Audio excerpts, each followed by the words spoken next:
Mm, mm, mm, mm, mm. What up, people? Give me the page time to update, and then we'll get into it. Um, we'll make this happen, captains. So, just trying to give time to sharing the video. Gotta give it time. Gotta give it time.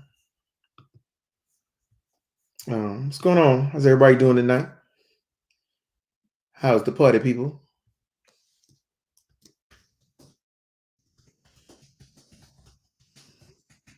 Sharing the link.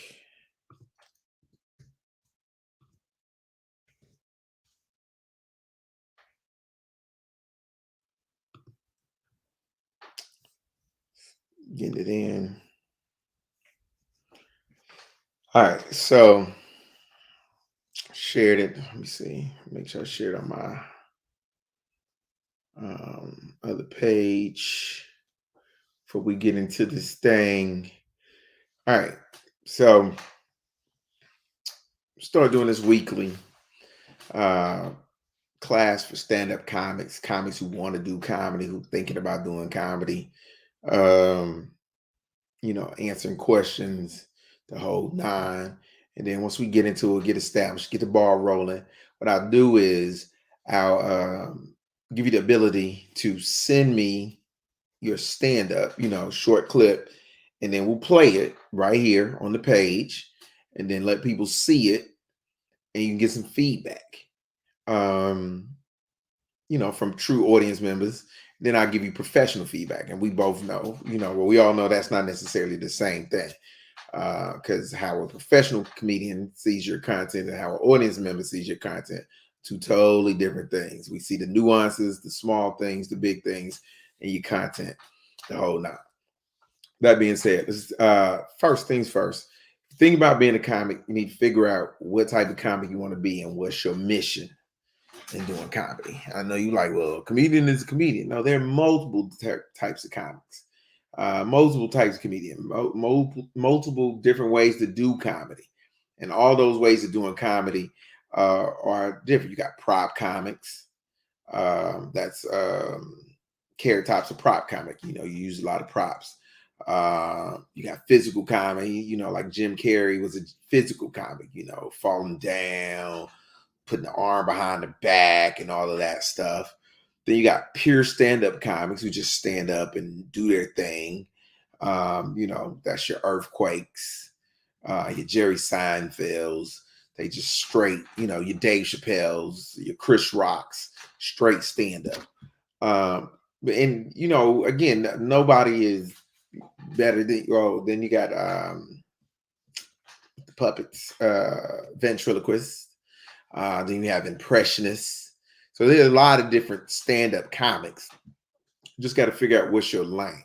Now, initially, you're not gonna have a lane because you don't necessarily know, unless you already been working on being a ventriloquist. Then if you're doing that, then of course you know your lane already because you ventriloquist. You ain't bought no $200-300 dummy with no intent on using it. So that's that part of it. So figure out what type of comic you want to do first. Now, once you figure out what type of comedian you want to be, then you got to start working in that direction towards what you decide you want to be.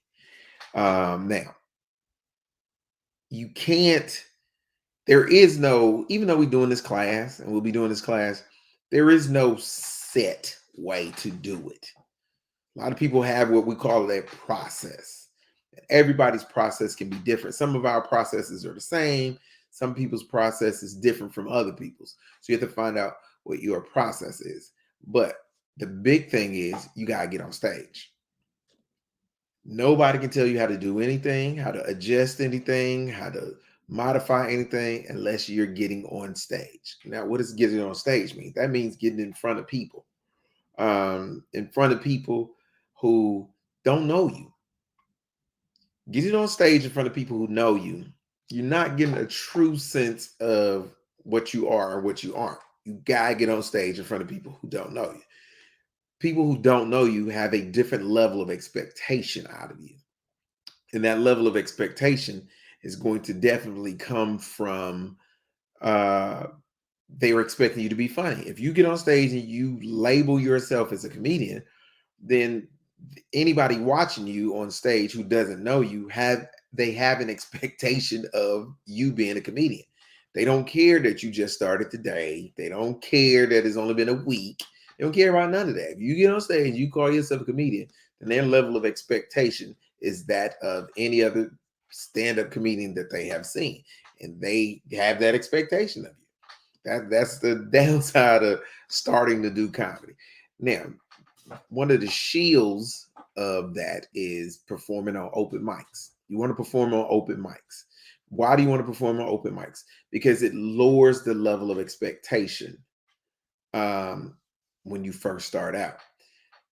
If they know you're an open micer, then they don't put "I've been doing comedy for a long time" expectations on you. They come in, they have the mindset, these comedians are new, they haven't been doing it that long, and so we're gonna give them a little bit more leeway. So that's one of the things that, excuse me, one of those things that they do. So you got to get on stage, preferably open mics.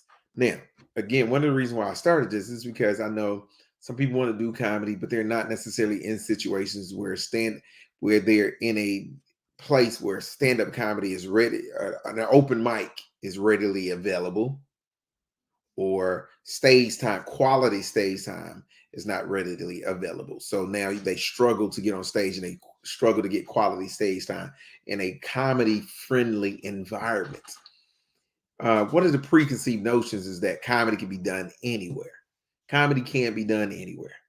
It's a cerebral art form, and it's an art form that requires the attention of the people you are in front of. So if you're in an environment that you're fighting for the attention of the people you're in front of, it's not an environment that's conducive to comedy. Now, does that mean you can't be successful in that environment? No, it does not. But what it does mean is that you are going to have to work significantly harder to achieve your goal, and that goal is being funny, because you don't have their attention, which is one of the reasons why comedy clubs are a primary location for open mics, because people come to a comedy club expecting to see comedy. But not only do they expect to see comedy, it's an environment that's conducive to doing comedy. People that come to comedy clubs know that they have to sit down, they know they can't talk, they know that you can't be walking around and moving constantly throughout the show. So it creates a sit down and pay attention environment, which is optimal for doing stand-up comedy. Um, any other art forms, you know, you're able to, music is okay. People want to move, they want to jump around, they want to do all this stuff. You don't necessarily have to listen to the music to enjoy the music. You don't have to hear the words of the song to enjoy the song. But comedy is one of those things you do have to hear the words to enjoy it. You have to hear the nuances. You have to see the facial expressions of the comic. You have to see the body language of the comedian. Then all of those things uh, come together to create create what is stand-up comedy. Now, how do you get started? Well, the easy way to say that, besides getting on stage, well, a lot of people see stand-up comics and you think that I can do that. I can go do that. I'm funny like that too. And you might be. I'm not here to judge you. I'm not here to judge funny or not funny. That ain't what the class is going to be about. But know this: all comedians have a show. And what do I mean by they have a show? I hate to be the bearer of bad news. I hate to burst your bubble. All stand-up comedy is scripted. It's all scripted. From the giggle to the laugh to the talking to the audience member, all that shit is scripted. Now the audience member don't know he or she is part of it, but saying something to the audience member at a certain point in your show, scripted. If I ask the question in Memphis, I'm going to ask that same question in Orlando. I'm going to ask that same question in Detroit. I'm going to ask that same question in Seattle. It's all scripted. All stand-up comedy is scripted. Now, that being said, Your set is scripted. Now, do comics have moments in their set where they go off script? Without a doubt, because sometimes stuff happens. Sometimes when you ask a question, you're looking for something that's unscripted, so you can respond to that unscripted thing. But here's the caveat: if you are doing a set and you ask audience members question, a lot of times you already know the most likely responses to that question. So it's still scripted because you have a response already predetermined for that response or for those response. Because a lot of times you're only going to get certain responses to certain questions. Like if I say who's married, you're going to get I'm married, I'm not married. There ain't a whole lot of wiggle room with that. You know what I'm saying? Now I may ask a secondary question. Well, who's been married a long time? Now you're going to get varying years on that, but the thing you're typically looking for when you ask how long you've been married is you either looking for a short time or longevity. You want to know somebody who's been married for a long time or who hasn't been married that long. And then typically that's the segue into whatever the next set of jokes are, which probably surround being married or not being married or not wanting to get married or wanting to get married. So yeah, I hope I didn't destroy the magic for you because I gave you a peek behind the curtain that all stand-up comedy is scripted. One of the downfalls of new comics who decide that they want to do stand-up comedy is the fact that they just walk on stage with nothing to talk about and nothing to say. Well, if you knew, you don't realize that uh, what these comics been doing that you've been watching, it has been scripted. Now, that's where the art of it comes in. The art of stand-up comedy is making it look like you just up there talking. That's what the art is. The best stand-up comics look like they just up there talking. The best stand-up comics look like they just talking, like y'all just having a conversation, and you feel like he or she is talking directly to you. That's when stand-up comedy is at its best. That's why when people call people like Dave Chappelle the GOAT and stuff like that, one of the reasons that they consider him to be the GOAT is because how conversational his stand-up is, how relatable it seems to be to the masses. Um, Everybody does stand-up comedy. You're not going to like them. One of the biggest lies or the biggest misconceptions is that in stand-up comedy that you're supposed to be funny to everybody. No, you're not. You're never going to be funny to everybody. Never. And that shouldn't be your goal. If you try to be funny to everybody, you're going to end up not being funny to anybody. What you're looking for is the majority. That's what you're looking for. You want to be funny to the majority of people. That's who you play to, the majority. Now, sometimes now you have comics who don't necessarily play to the majority. They play to their base. Their base may be whoever. For example, Andrew Dice Clay. Andrew Dice Clay was considered to be one of the most raunchiest, edgiest comics of his time. Andrew Dice was not trying to appeal to the masses. Andrew Dice Clay was trying to appeal to people that he figured were his base, people that gravitated towards the dirty, raunchy stuff that he was saying. And it worked. Andrew Dice Clay, at the height of his career, was able to fill stadiums. He was able to fill arenas, not by appealing to the masses, but by appealing to his base. That's why I say you want to appeal to the majority of people in the room if you can. And when I say majority, I'm not talking 80%. I'm talking 51%. That's your goal. Because if you can get 51, a couple of stragglers in that other 49 are going to come along. So that's all you're looking for, 51%. If you can make half of an arena laugh, half of a stadium laugh, you won. If it's 50,000 people and you make 25,000 people laugh, you won. You won. So that's so the misconception. You're definitely not necessarily trying to make everybody laugh. Now, would it be great if everybody laughed? Without a doubt. Hell yeah, it would be cool if everybody laughed. But you can't guarantee that because the true nature of stand-up comedy, true comedians have a voice and a perspective. And if you're giving your voice and your perspective, then there's a high likelihood that there's somebody out there who don't agree with you or don't get down a jive with your perspective. And those people are going to get offended or possibly can be offended. or possibly not like what you said, or possibly not think you're funny. Not for the fact that you're not funny, simply for the fact that they don't agree with or align themselves with your perspective. See what I'm saying? So not being funny to some people is deeper or bigger than you just not being funny. Sometimes it is your perspective is not funny to them. And then you meet other people, you talk to other people, and they love you. And you're like, well, how do these people love me? These people hate me. Because again, if you're doing it right and you have a perspective, you're going to rub some people the wrong way. You're going to offend some people. You're going to have some people who think to themselves, what made him or her think that that was funny? And it is. See Dave Chappelle, this the new special that he did. A lot of people upset, but it's a lot of people who loved it. A lot of people liked it. A lot of people agreed. The people who typically didn't think that Dave's special was funny are people who don't align themselves with his perspective. Again, technically has nothing to do with funny. It's more of you don't agree with me. So since you don't agree with me, you don't find me funny. That's how comedy works.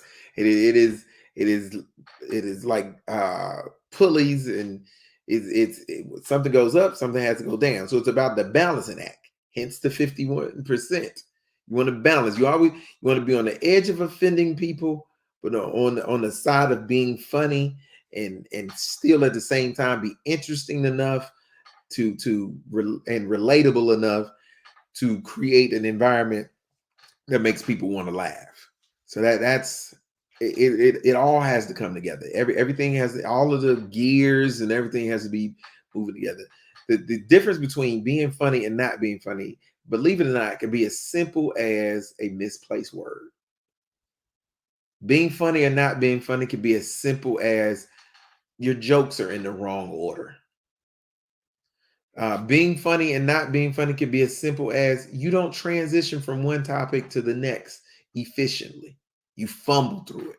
And then that fumbling, people see that as you not knowing what you're doing, or you disshuffled, or this dude ain't funny. He ain't even talk straight, or she can't even talk straight. So that's how slight the nuances of comedy can be between funny and not funny. The margin of error is when you don't know what you're doing can be razor thin.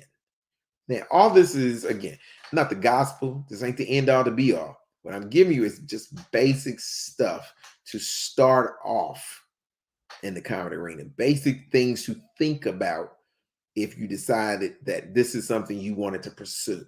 Basic things to have on your checklist to make sure you're not doing, or even give you direction if you get on stage for the first time and you fail. You may be able to you may be able to think, oh dang, that's what I was talking about. I did this, or I didn't do that.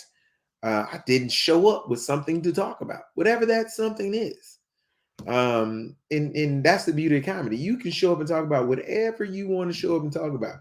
If you get to the stage, if you get ready to do open mic for the first time and you decide that you want to talk about breeding chickens, then talk about breeding chickens.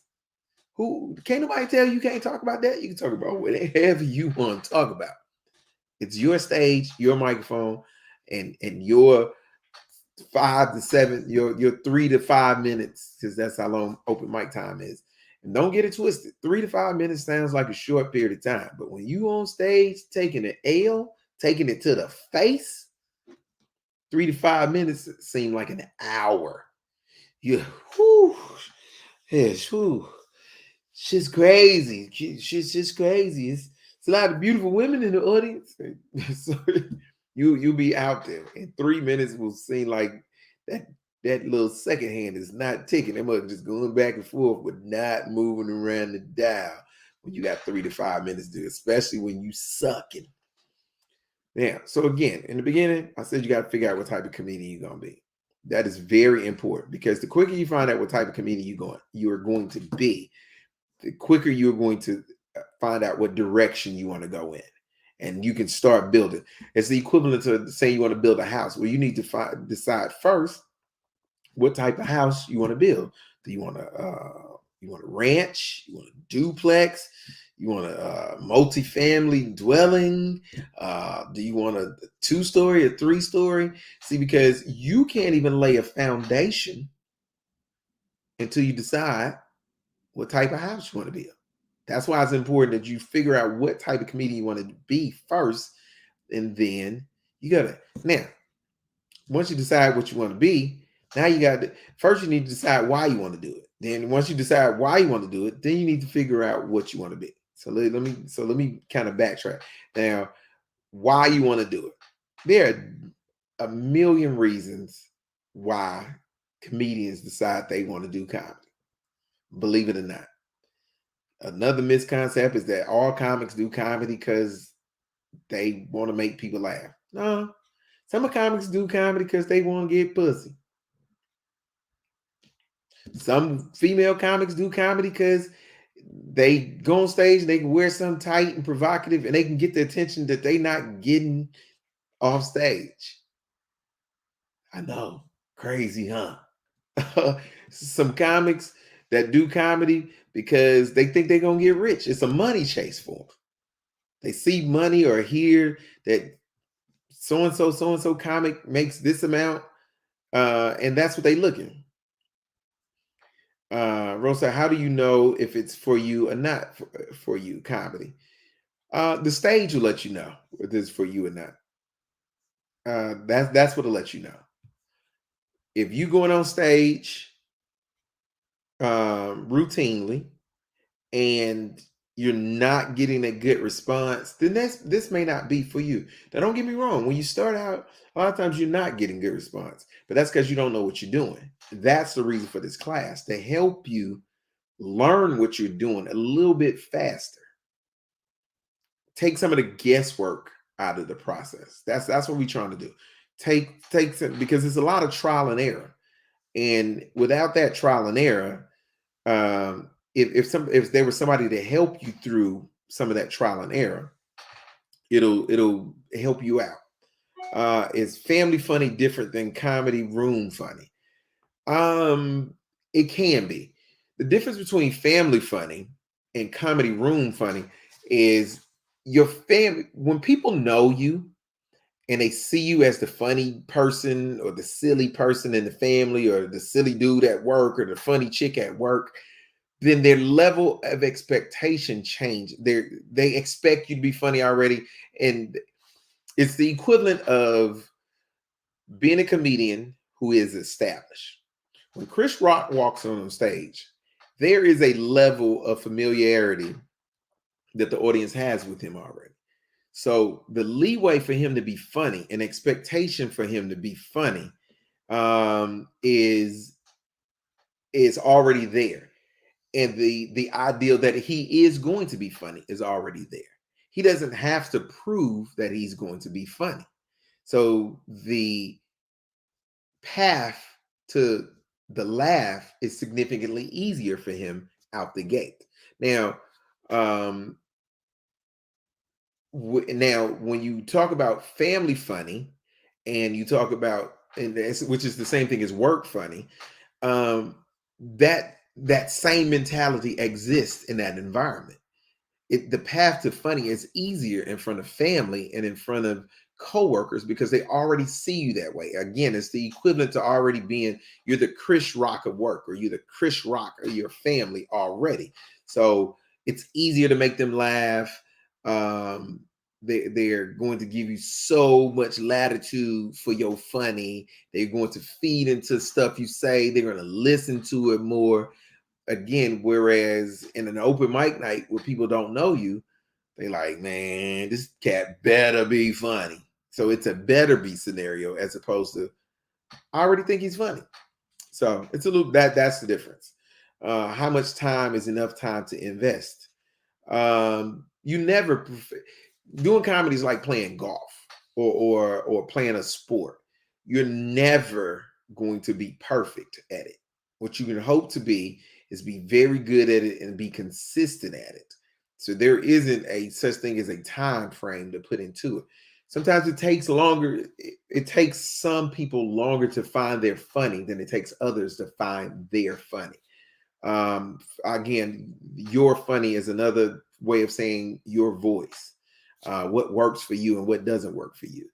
Um, but the thing about it is consistency. That's what you're looking for, because and you want consistency on stage, and you want consistency no matter what venue you're in. That's the two things you're looking for. And once you achieve those two things, now you're ready to do whatever. Whatever your goal is. Um, so that's the thing. So there is no time frame it. Now, that being said, the rule of thumb in stand-up comedy is don't expect anything major out of stand-up comedy until you've been doing it at least 10 years. That's the magic number that comedians tend to throw around, is 10 years. Uh that's because it takes a long time to perfect material. That's another reason why Dave Chappelle is considered, they call him the GOAT, is to put out that many specials in such a short period of time with all new content each show is the equivalent to building the Empire State Building every 90 days for a comedian. To build the entire Empire State Building every 90 days. That's the equivalent of what Dave Chappelle did by doing all those specials in such a short period of time. And to be relevant, to be funny, to have people talking about them, the whole nine. That's why, another reason why comedians especially consider Dave to be one of the greatest, or the GOAT. Does age matter? No, it doesn't matter. Nick Cannon started doing comedy when he was like 16. Actually, D.L. Hughley started when he was like 16. Chris Rock started when he was like 16 to 17. I'm trying to think. There are other people. So no, it doesn't matter. Lil JJ started doing comedy. He probably was like 12. So yeah, your age is not relevant. What you need is, you need stage time, and you just need to get on stage. And of course, the stages that a 12-year-old, excuse me, gets on are going to, might be different from the stages someone who's 18 or older is able to get on. But that still doesn't mean that the 12-year-old or the 10-year-old can't practice his or her craft and get that same stage time. They still have talent shows. They still have, school events and stuff like that, where that child, if it was a child, can try to do comedy and try out his or her material.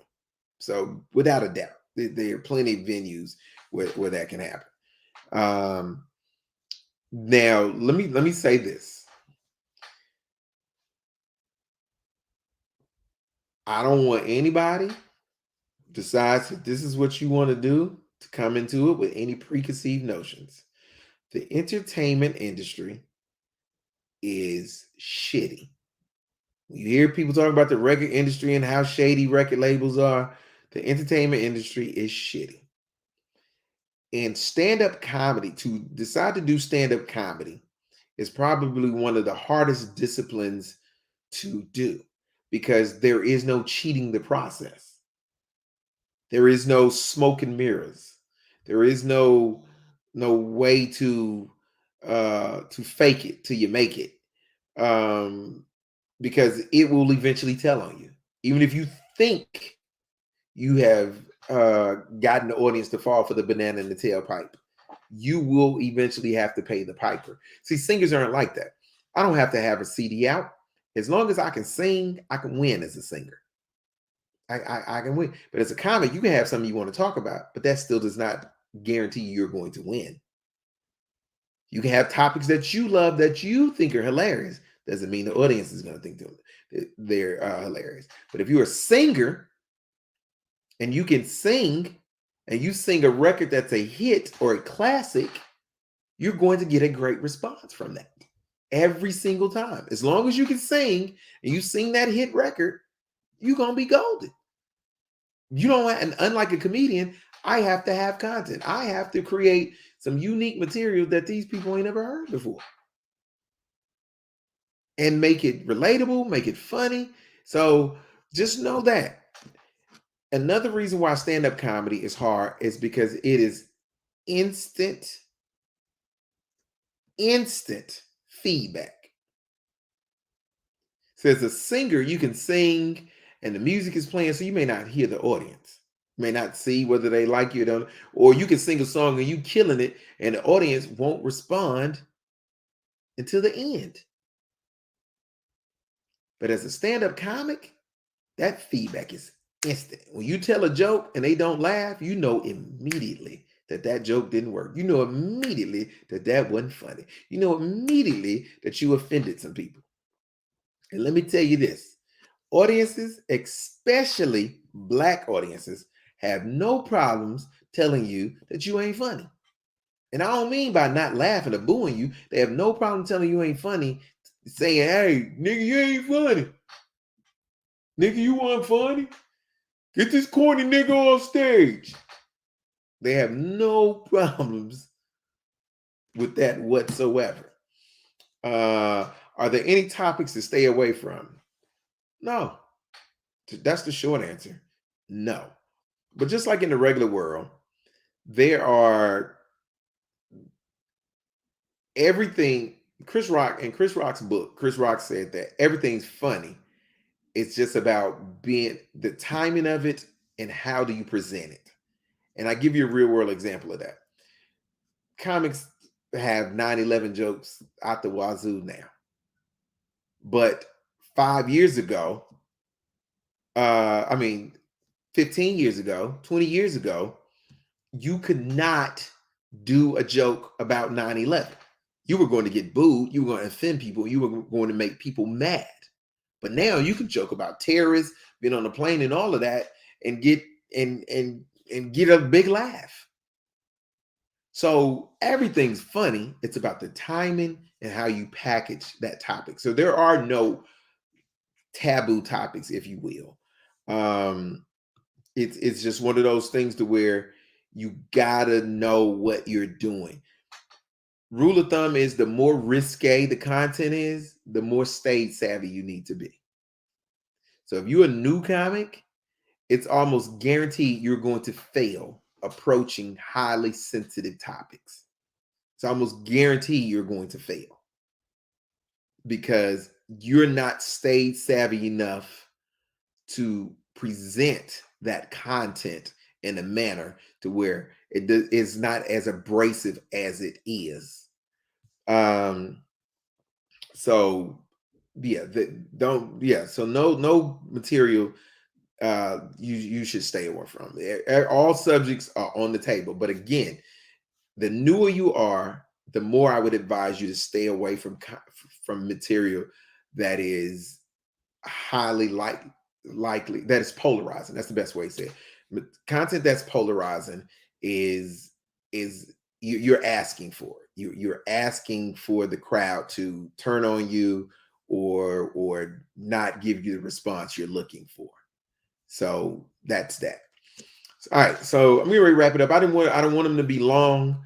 I want to get in, get out, and it will be longer when comics start submitting content for for you guys to watch and for me to help them break down. That is right there. How do you handle nervousness? Different comics handle nervousness different ways. Some comics nervousness never goes away. So you suck that shit up and you keep it moving. I don't necessarily get nervous before I go on stage anymore. I used to. But that's not really how I get down now. But I know lots of comics who still get nervous when they go on stage. I mean, comics who have big household names who still get nervous when they go on stage. And different people have different ideologies about getting nervous. Some comics feel like if you don't get nervous, then you ain't doing something right on stage. Some comics feel like you shouldn't be nervous because this is what you do. If you stay ready, you ain't got to get ready. So it's all about That's an individual thing. I don't think anybody can tell you how to or how not to be nervous. You have to figure out for yourself how to not be nervous or how to get the courage to get on stage. But I will tell you this before I get out of here. If you do not love it, but I always tell anybody who thinks they want to do comedy, love it first. Comedy is not one of those things that you just want to walk into because you think you might like it, or you think you funny at work. It's not one of those things because it's one of those. It's a art form that will chew you up and spit you out. It is. It's a ugly. The entertainment industry is ugly by itself, but the comedy is even uglier, and it's real ugly when you start out. People is disrespectful. Nobody gives a fuck about you. People are gonna tell you every day how not shit you are when you get on stage. It's just a lot to deal with. And the only thing that pulls you through those moments is loving it. So if you don't love comedy already, then it's not worth it. I'm letting you know that right now. It's not worth it if you don't love it already. You got to love stand up. I know I didn't say like, I didn't say really be really into. You got to love it. Lunel once said, we were talking, Lunel said that comedy is my religion. I kneel at the altar of stand-up comedy.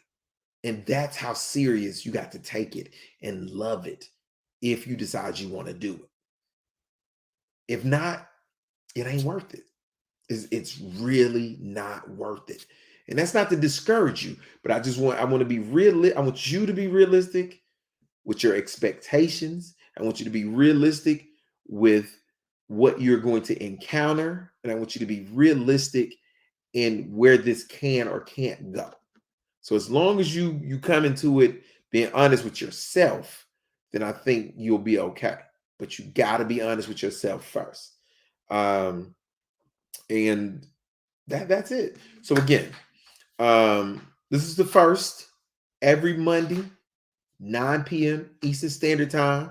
If you got questions, I'll answer your questions in the first couple of minutes of the class, and then we'll get into it. If you got stand up, put it on your YouTube channel, and then we can pull it up during the show. And if we pull it up during the show, we'll watch it. No more than 5 minutes at the most. I prefer 3 minutes, but 3 to 5 minutes. Then we'll watch it. We'll let people who are watching on the live break it down and look at it. And then we'll let them feedback. And then again, I'll give you professional feedback on your stand-up comedy. If you need some tags, I'll start getting into some of these terms and all this stuff a little bit later. Stuff like tags, bits, segues. These are all comedy, terms that we use in the industry. And I explain as we go on. I explain what some of those terms mean, what they relate to, stuff like that. I tell you some of the do's and some of the don'ts of the business. And not only are we going to tackle the stand-up piece of it, we're going to handle the business piece of it. So comics who've been doing comedy for a while, you might have been doing it 4 or 5 years, and you've done the open mic, so you get all of that piece. But what you don't get or understand is the business piece of it. You don't understand some of the business aspects, and we'll talk about some of those things too. So if you have those business questions, we'll answer those business questions and teach you or show you some of the ways to approach it. Again, want to be 100% clear. Lab's way is not the gospel. One of the first things I told you when I started this off is that you have to figure out what's best for you. All I'm trying to give you in these classes is some direction. Now, just like if you're driving from New York to Florida to Miami, the best route is down 95 because 95 goes all the way from New York to Miami, straight shot. But are there other ways to get from New York to Miami? Hell yeah. It's a million other ways to get from New York to Miami. So all I'm just showing you is the I-95 route. And the I-95 route ain't for everybody. Some people want to stop in Atlanta before they get to Miami. Some people want to stop in Memphis before they get to Miami. Some people want to go all the way to Dallas, then come all the way back to Miami. And that's cool. All I'm trying to do is give you the I-95 route. And you take that, and the good thing about that is you'll always know, even though I went to Dallas, I know Lab told me if I come back to I-95, I still can get to Miami. See what I'm saying? I'm not here to reinvent the wheel. I'm not here to tell you how to do it. I'm just here to show you a way to do it. So that being said, I'm gonna holler back. Catch y'all next Monday, 9 p.m. Eastern Standard Time, right here. Tell somebody that knows somebody that want to do comedy or thinking about doing comedy or who already doing comedy. Let's get it.